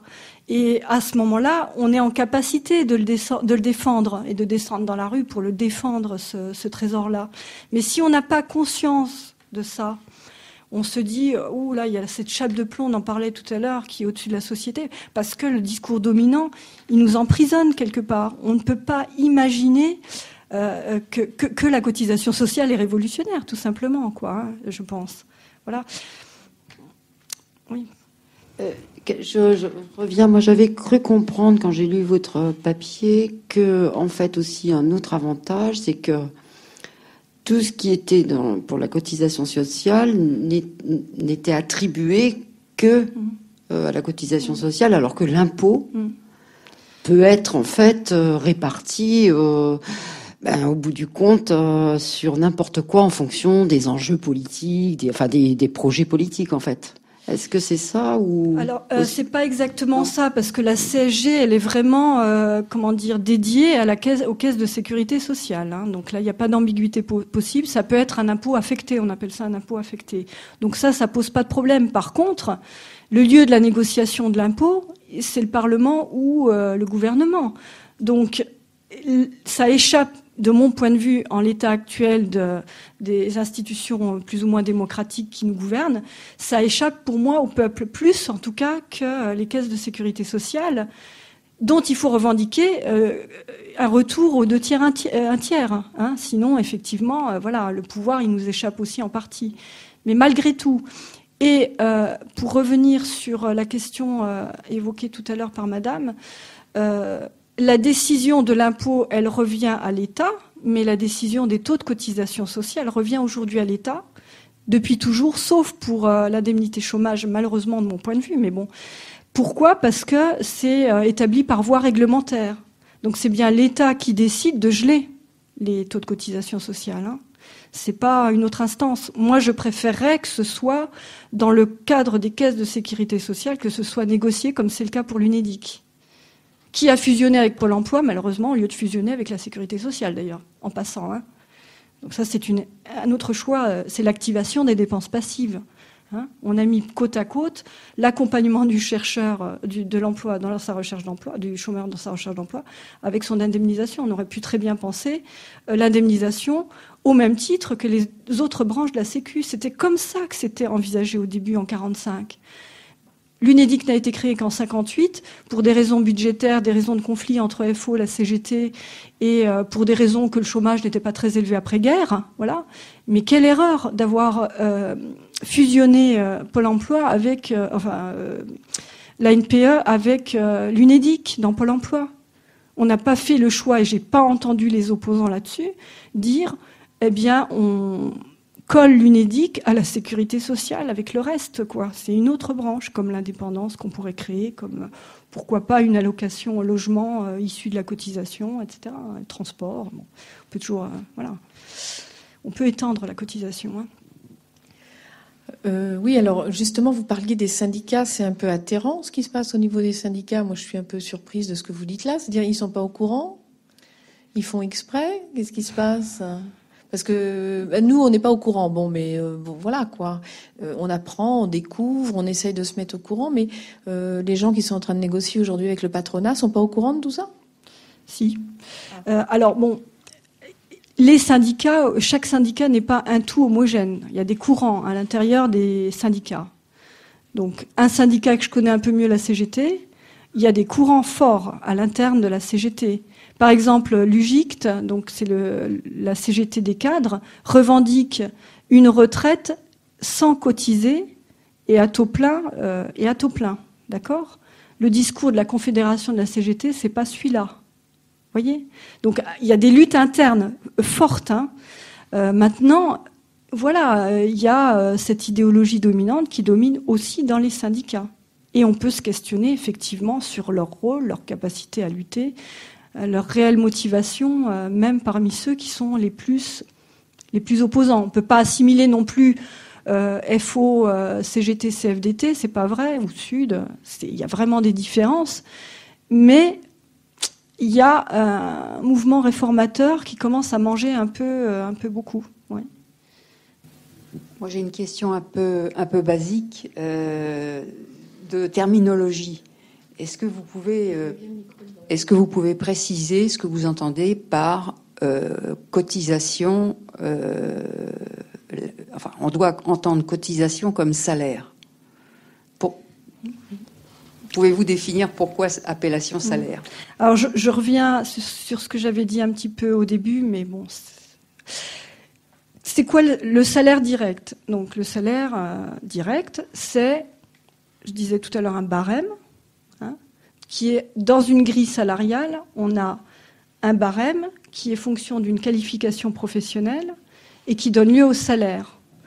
Tout ceci est négocié dans le cadre de la convention collective de branche. Ça, c'est le salaire conventionnel. Après, il peut y avoir des différences dans les entreprises, mais la base, elle est là. Il y a des grosses différences, d'ailleurs. La base, elle est là. Donc, on est bien dans un enjeu de barème négocié, adossé à une qualification professionnelle. Maintenant, je reprends la cotisation sociale. C'est quoi ? C'est plusieurs caractéristiques. Des taux, il y en a plusieurs. Des taux, c'est quoi ? C'est des barèmes, en réalité. Hein. Donc, on a les taux de cotisation sociale, le taux vieillesse, le taux santé, etc. le taux de remplacement du salaire perdu quand on n'est plus en emploi, par exemple, le taux de remboursement de prise en charge des médicaments, le taux de paiement du soignant, du médecin. Voilà, on est bien dans l'ordre de barème. On voit bien la bataille sur le barème des médecins, d'ailleurs, en ce moment. Donc, de ce point de vue-là, c'est identique au salaire direct. Comme le taux de cotisation sociale est un pourcentage du salaire brut, c'est le mode de calcul. Donc, c'est X% du salaire brut. Voilà. Et que le salaire brut est adossé à la qualification professionnelle, donc la cotisation sociale est adossée à la qualification professionnelle. Quand le retraité prend sa retraite, il a un taux de remplacement de son salaire, c'est-à-dire sa pension, qui est conditionné par les grilles salariales de la qualification à laquelle il appartient. Quand il y a une évolution dans sa qualification professionnelle antérieure, il y a une évolution de sa pension. Voyez, donc c'est adossé indirectement à une qualification professionnelle. On pourrait imaginer d'ailleurs que le retraité voit sa qualification professionnelle évoluer puisqu'il travaille. Voilà. Et c'est négocié en partie dans le cadre des caisses de sécurité sociale, comme on avait une négociation dans le cadre des conventions collectives. Le seul élément majeur quand même qui manque dans la comparaison, c'est que le taux de cotisation sociale, sauf l'UNEDIC, n'est pas négocié par les syndicats et le patronat. Il est réglementaire, c'est-à-dire fixé par l'État. Voilà. Et le point commun entre les deux, c'est que c'est des décisions politiques. C'est pas une fatalité, c'est pas une rencontre entre une offre et une demande. On nous dit ça, vous voyez. Finalement, le salaire, c'est le prix de la force de travail. Non, c'est vraiment un barème, quoi. Comme la cotisation sociale. Est-ce qu'on ne pourrait pas envisager un petit peu l'extension de la cotisation sociale et ce qu'on en fait? Quelle est votre position sur le revenu d'existence? Est-ce que ce n'est pas un petit peu dans cette discussion? Alors, la différence entre ce qu'on propose à Réseau Salariat, en tout cas, que je porte, avec le revenu d'existence, c'est qu'on resterait dans le cadre d'une qualification. Le revenu d'existence n'est pas fonction d'une qualification. Donc nous, on reste dans l'idée qu'il y a une qualification qui doit être personnelle, à l'image un peu du fonctionnaire, pour que le salarié la porte où qu'il aille, dans quelques métiers qu'il opère, et que cette qualification personnelle traduit en fait une capacité de l'individu à produire, à décider et à maîtriser de la valeur qui est produite, de l'ensemble du PIB en gros, qu'il soit maître, comme producteur de valeur et de richesse, de l'ensemble de cette richesse nationale. Le revenu d'existence n'est pas sur cette position, c'est un revenu inconditionnel quelque part, peu importe qu'il y ait une qualification, etc. Il ne le lie pas à un enjeu politique que nous, on lie. Nous, on envisage en fait l'individu comme porteur d'une capacité et d'un statut qui lui donnerait la capacité de décider de ce qu'il doit produire, de quand il doit produire, de où il doit le produire, avec quels moyens il doit produire. Et la qualification personnelle, c'est ce qui lui permettrait finalement de mettre en œuvre cette capacité politique, ce droit politique finalement, de maîtrise de l'ensemble de la valeur ajoutée. Indépendant de la cotisation sociale, ce serait plus par l'impôt ou autre. On s'inspire de ce point de vue-là, du coup, de la cotisation sociale, puisque notre idée serait, comme je le disais tout à l'heure, de généraliser ce système génial à l'ensemble du PIB. Au lieu, par exemple, de recourir au crédit et à l'endettement, etc., pourquoi ne pas inventer une cotisation économique? C'est ce que je disais un petit peu brièvement tout à l'heure, à l'image de ce qui existe avec la cotisation sociale, qui fait l'objet d'une négociation de comment on l'affecte à qui, à quel moment, etc. Ce sont les caisses de sécurité sociale qui décident de ça. Pourquoi ne pas imaginer une caisse d'investissement ou une caisse économique, je ne sais pas comment il faudrait l'appeler, qui maîtriserait un bout de la valeur produite, là, on fait disparaître le profit, qui maîtriserait ce bout-là, moins les dividendes évidemment, et qui déciderait de l'affectation des gros investissements, de maîtriser finalement la valeur créer en tenant compte de l'environnement, etc., de tous ces problèmes actuels qui surgissent, que le capitalisme est dans l'incapacité de gérer, au contraire, qu'il approfondit, quoi. Hein, voilà. Donc il y aurait cette caisse d'investissement qui permettrait ça, une caisse de salaire direct et une caisse, comme actuellement, de sécurité sociale. Voilà comment on voit, nous, le PIB dans sa globalité. On transforme celui-là, on ne garde que la cotisation sociale, et à la place du salaire direct, on a une cotisation salaire, et à la place du profit, une cotisation économique, sans dividende, sans parasitisme. Ma question, vous avez décrit la cotisation sociale dans le cadre d'une personne salariée. Qu'est-ce qu'il en est concernant la cotisation sociale chez un artisan? Un artisan paye bien des cotisations sociales aussi. Mais là, on ne parle plus de salaire. Il n'y a pas de barème. Ce qu'il gagne, c'est fonction de son activité qui est très variable en tant qu'artisan. Ouais. Mais on a bien une cotisation sociale. Il paye une cotisation sociale, malgré tout. Oui, tout à fait.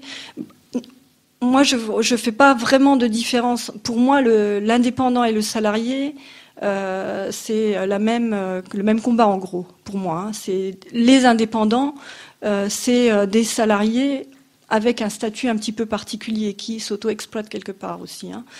Et donc, pour moi, il y a peu de différence en fait entre les deux. Alors, dans une perspective de société telle que je vous l'ai décrit, ce serait le même groupe. Hein, vous voyez, il y aurait plus salariés non salariés, il y aurait des individus porteurs d'une capacité politique à décider de ce qu'ils produisent, et avec ces trois volets dont je parlais tout à l'heure.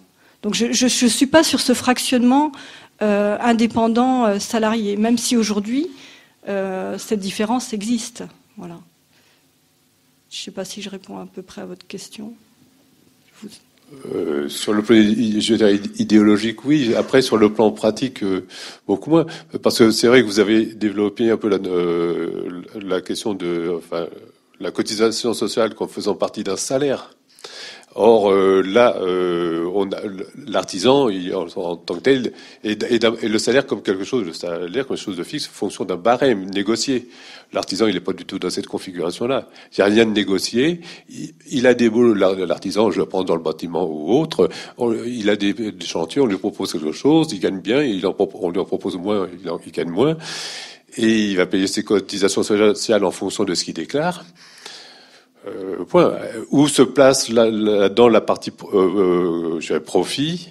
Je vois moins la structure des trois structures que vous avez décrites dans la répartition du PIB concernant l'artisan par rapport aux salariés. Alors c'est vrai qu'aujourd'hui on n'appelle pas. Comment dire, dans les catégories officielles, les nomenclatures officielles, l'artisan, il perçoit pas un salaire. C'est pas appelé comme ça, en tout cas. Maintenant, quand il établit ses prix, ses tarifs, lui aussi, finalement, il le fait en fonction de ce qui va rester quand il aura payé le reste de ses charges. Et donc, ce reste qu'on n'appelle pas salaire, qu'on appelle, je sais pas, revenu mixte, dans la comptabilité nationale, en tout cas, pour moi, ça ressemble étrangement à du salaire, même indirectement, puisqu'il va passer par une tarification de ses prestations pour établir ce morceau qui va lui revenir à la fin de la prestation, finalement. Donc, si dans la comptabilité nationale, on n'appelle pas ça salaire, quoique si on dit salaire mixte, pour moi, c'est très proche en réalité du salaire du salarié, quoi. On n'est pas du tout dans l'ordre du profit de l'entreprise dans le cadre de l'indépendant. Pas du tout pour moi. Justement, si je continue ma question, je me demandais, dans votre description, concernant un artisan, où se trouve le profit? Et s'il n'y a pas de profit, en gros, presque si je pousse votre raisonnement, vive l'artisanat. C'est un domaine où il y a un salaire brut avec salaire direct et cotisations sociales, et il n'y a plus de profit. Oui. Donc on se dirait arrêtons le salariat et que tout le monde soit artisan. Non, je sais pas. Oui. Non, mais c'est vrai qu'on pourrait pousser la logique jusqu'à dire ça, sauf que il y a des marchandises ou des biens qui nécessitent la production par un artisan, voilà, le pain ou je sais pas quoi, enfin bon. Mais il y a aussi, et c'est une évolution incontournable, la nécessité d'avoir des entreprises. On aura dans notre schéma aussi bien des artisans que des entreprises. Donc, les entreprises, c'est pas des employeurs. Il faut bien faire la différence entre entreprise et employeur. Une entreprise, ce sera l'unité de production dans laquelle on va trouver des salariés qui vont décider de la façon de produire, etc. Je reviens pas là-dessus, quoi. Donc, c'est pas incompatible du tout pour moi, en fait, la présence de l'artisanat. Au contraire, il y a des biens et des services qui nécessitent la présence et la contribution d'un artisan ou d'une profession indépendante, parce que ça peut pas être industrialisé. Par contre, il y a bien évidemment besoin d'entreprises pour produire plus largement, dans une société telle qu'elle existe aujourd'hui, quoi. On ne peut pas être dans une société d'artisanat, quoi, comme le préconisait, je ne sais plus quel économiste. Et en fait, ce que vous appelez le profit, c'est donc juste les dividendes boursiers. Qu'est-ce que c'est le profit alors ? Le profit, dans le sens de la comptabilité nationale, comprend essentiellement l'excédent brut d'exploitation. Donc c'est ce qui reste après avoir payé les salaires et les cotisations sociales. Et cet excédent brut d'exploitation, il fait l'objet d'un fractionnement entre ce qui va être à l'investissement, ce qui va être à l'épargne de l'entreprise et ce qui va aller aux actionnaires, les dividendes. Donc cette partie dividende nous sert pas à grand-chose. L'épargne d'entreprise, c'est ce qui pourrait financer les investissements complémentaires à ceux qui sont déjà faits. C'est surtout le surplus, en fait, qui nous dérange dans cette affaire. Et l'entreprise paye quand même des impôts, j'espère. Et non. Non. Justement, dans notre visée, normalement, l'ensemble des besoins sont pris en charge par ces cotisations-là. Vous voyez ? C'est de la cotisation. Qui pourrait s'appeler autrement après, d'ailleurs. Oui, non, c'est pas ça que je veux dire. Dans ce que vous décrivez, le profit, la question posée, vous dites, bon, c'est le surplus d'exploitation, vous avez dit. L'excédent brut d'exploitation. L'excédent brut d'exploitation. Donc, il est réparti en dividendes, en investissement, en épargne, d'entreprise. En épargne d'entreprise. Oui. Mais l'entreprise, quand même, je repose la question, ne paye pas d'impôts. Ou alors c'est après impôt, je ne sais pas. Le profit c'est après impôt, je ne sais pas. Comme vous n'en avez pas parlé. C'est envisageable. Enfin bon, tout dépend de. Voilà. Est-ce que on souhaite conserver une fonction publique ? Si on souhaite conserver une fonction publique, c'est-à-dire des services gratuits, oui, il faut garder de l'impôt, quoi. Il faut, sur ces 3 volets, garder de l'impôt. Si on remplace l'ensemble par un système marchand, non. Donc là, c'est à réfléchir. Je veux dire, j'ai pas de réponse toute faite. On peut conserver une partie de services et de services gratuits, oui, évidemment. Donc là, nécessité effectivement d'avoir de l'impôt, mais pas pour financer la sécurité sociale. Non, mais je crois qu'on est d'accord. Mais la question, c'est, moi, je me faisais, vu la description, actuellement, bon, on est d'accord que tout ce qui est prestations sociales, c'est la cotisation sociale qui le finance. Mais pour le reste, charge de l'État, enfin, ce qui reste à la charge de l'État, il faut bien les impôts, directs, indirects. Mais ma question, enfin, je reviens là-dessus. Actuellement, dans l'État actuel, J'espère que les entreprises payent des impôts sur leurs bénéfices. Sinon, sauf Total, d'accord. Oui, bon. non affecté, voilà, Sécu, oui, bien sûr. Oui, bien sûr. Oui, tout à fait. je vous rassure. C'est-à-dire, pour aller plus loin, vous envisagez plus tard une cotisation, par exemple, une cotisation éducative qui paierait le système, les écoles, etc., jusqu'aux universités, avec une caisse où il y a un tiers de patronat ou 2 tiers, enfin... J'exagère un peu, on peut envisager une autre répartition, comme vous l'avez déjà dit tout à l'heure. Il y aura une contribution sécurité qui financerait la police avec une caisse de sécurité publique qui gère l'affectation de cette cotisation ou une cotisation sécurité nationale qui gérerait l'armée, hein, et ainsi de suite. C'est-à-dire, il y a d'autres secteurs. On peut envisager de remplacer donc les fonctions étatiques par plusieurs caisses différentes. C'est vraiment pas arrêté. Je veux dire, ah oui, on pourrait envisager ce mode de fonctionnement. La question clé qui est derrière, c'est de savoir si on veut tout faire rentrer dans le service public gratuit ou pas, en fait. La question, elle est là, en réalité. Est-ce que...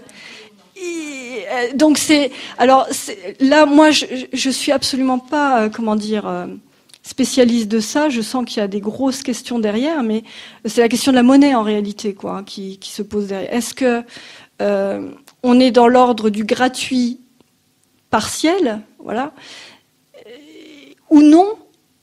C'est ces questions-là qu'il faut absolument décoincer. Moi, j'en suis pas si avancée que ça dans le projet qu'on envisage de société ou d'extension à l'ensemble de la cotisation, à l'ensemble du PIB.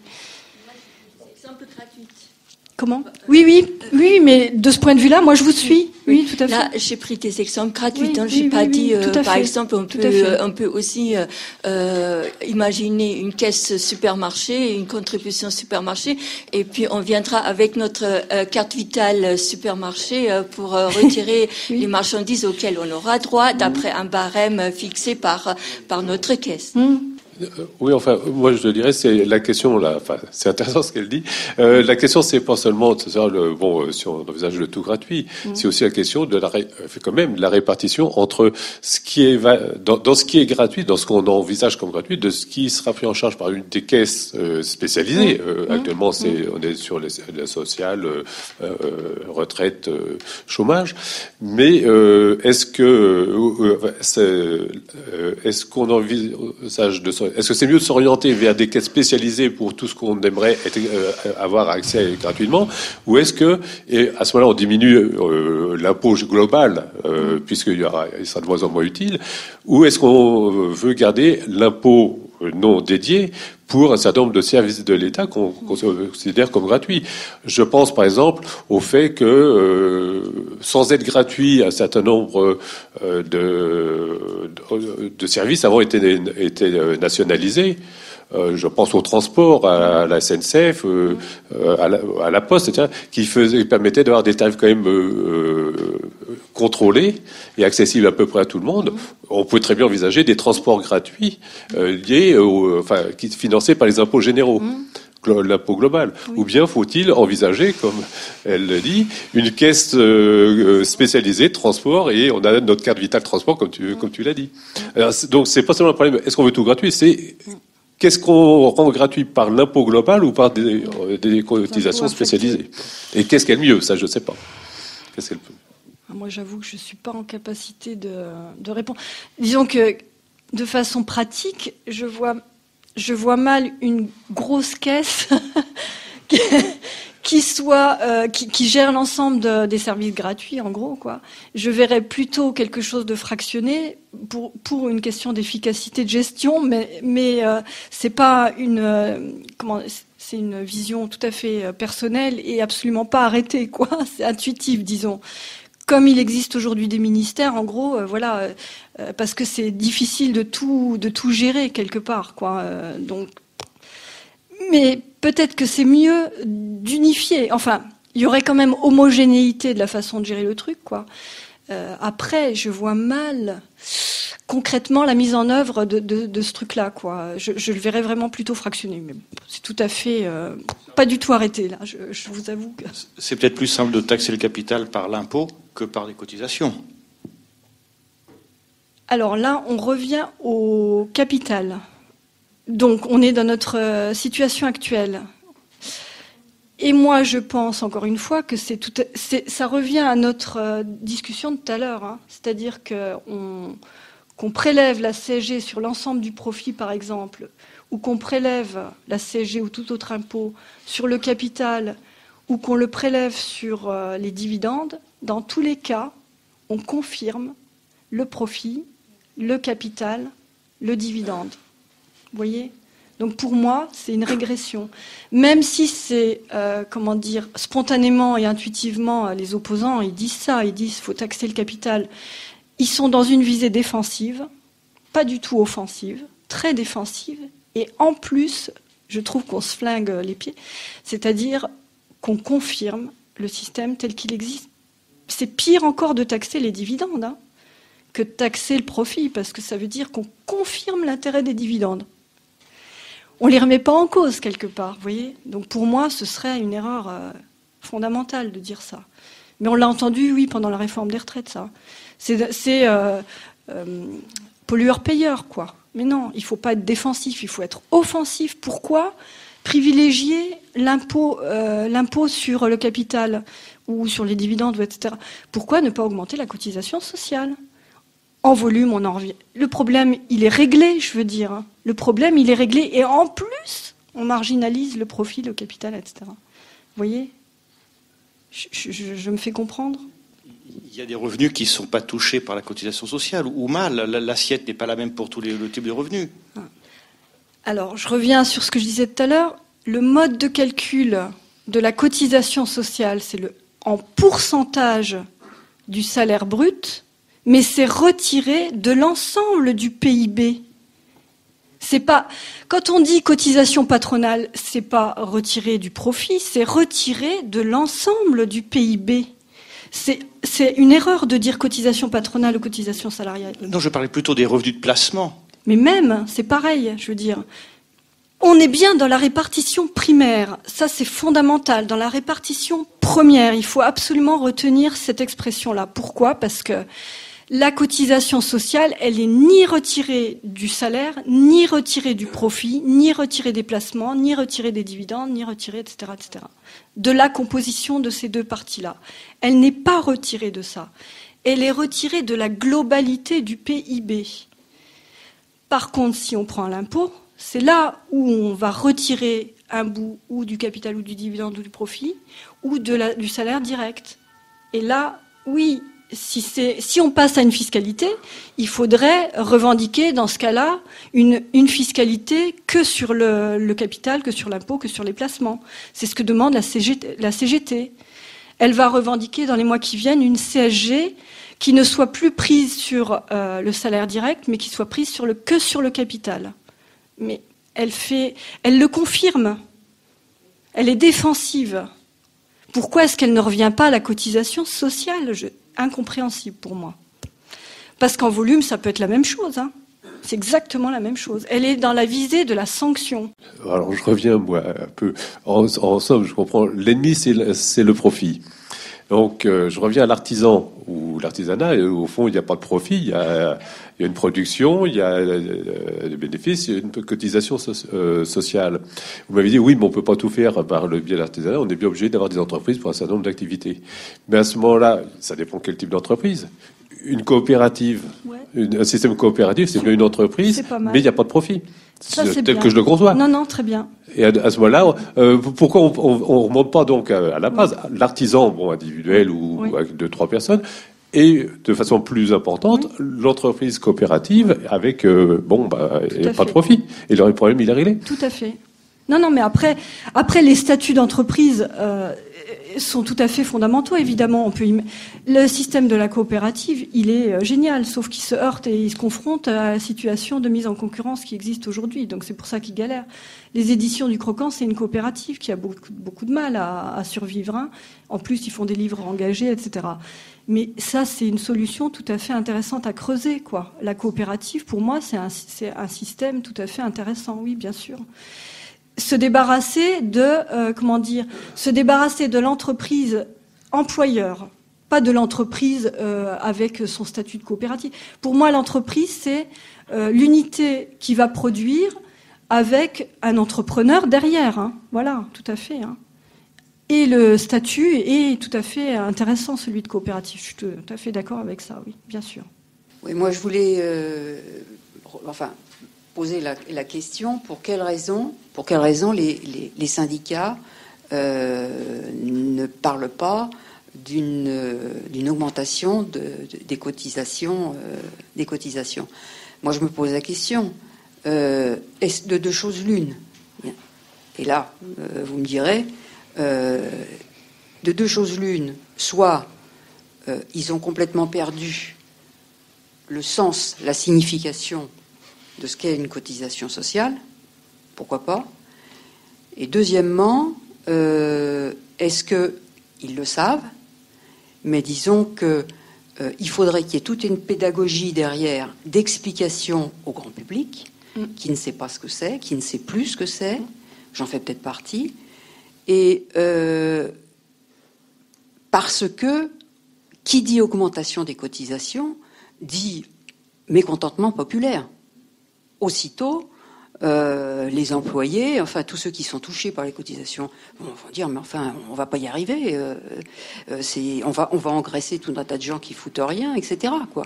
Hein, et puis dans ce climat de crise, nos salaires sont déjà stagnent depuis un bon bout de temps.